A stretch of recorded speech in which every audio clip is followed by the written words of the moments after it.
s'exprime et qu'aujourd'hui elle est à son paroxysme, j'ai envie de dire. On a vu des images de violence à Paris ce week-end, donc il y a urgence à agir, il y a urgence aussi à discuter. C'était important pour moi de les rencontrer aujourd'hui pour avoir un dialogue avec eux qui soit assez franc et assez clair et que je puisse aussi faire remonter leurs revendications. La colère, c'est vrai, elle est là depuis des années, mais on sent qu'elle s'accentue là depuis plusieurs mois par les dernières décisions qui sont prises par le gouvernement, par M. Macron. Est-ce que ça, vous l'entendez vraiment et est-ce que vous êtes prête aujourd'hui à leur donner vraiment des réponses? Ou est-ce que c'est juste, entre guillemets, du blabla, quoi, finalement? Non, c'est pas du blabla, on en discute réellement à l'Assemblée nationale avec les députés de mon groupe, moi, le groupe La République En Marche. On en discute avec les ministères et puis Emmanuel Macron apportera des réponses demain lors de son allocution. Donc non, c'est pas du blabla et il y a vraiment, nous en tant que députés, notre volonté c'est de représenter le peuple, représenter la nation. Donc on est vraiment à l'écoute et on a vraiment envie d'agir tout en respectant les contraintes budgétaires qui sont les nôtres. Vous avez fait des études de sociologie, vous étiez chercheuse. C'est important aussi, vous êtes habituée à observer les changements aussi au sein de la population. La paupérisation aujourd'hui, elle est réelle, ils vous l'ont dit.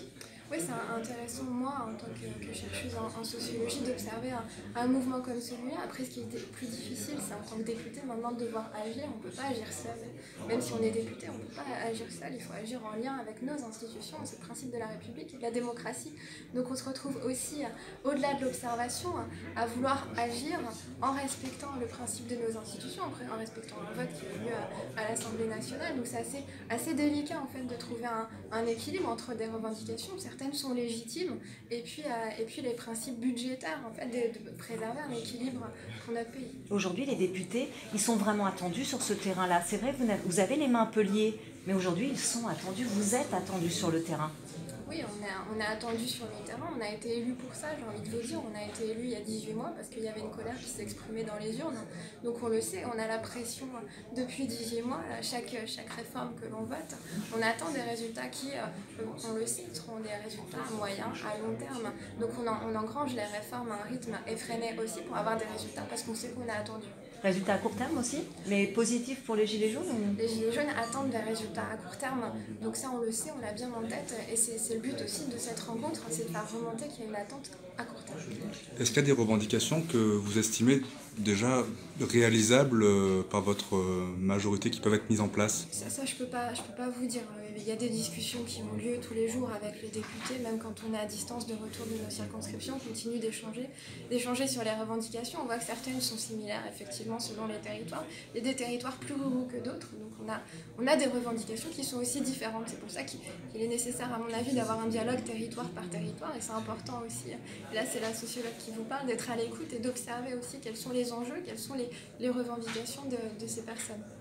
Au niveau de la transition écologique, tout le monde semble d'accord pour faire des efforts, mais les Gilets jaunes et donc les classes les moins aisées du pays ne veulent pas être les seuls à payer le coût de la transition écologique. Oui, effectivement, il faut engranger cette transition écologique, c'est important. On voit qu'il y a urgence, on voit qu'il y a une sécheresse, ça impacte nos agriculteurs, donc il faut faire quelque chose. En même temps, il ne faut pas mépriser le social.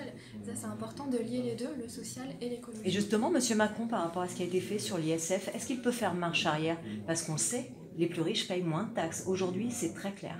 C'est difficile de faire marche arrière sur la question de l'ISF, c'était dans le programme du président, il a été élu aussi sur son programme, ça a été voté à l'Assemblée nationale. Le but aussi, c'était de rendre attractif notre pays et créer de l'emploi. Donc on pourra faire le bilan aussi sur les emplois qui ont été créés à l'issue du quinquennat. Ça fait partie des réformes pour lesquelles il a été élu.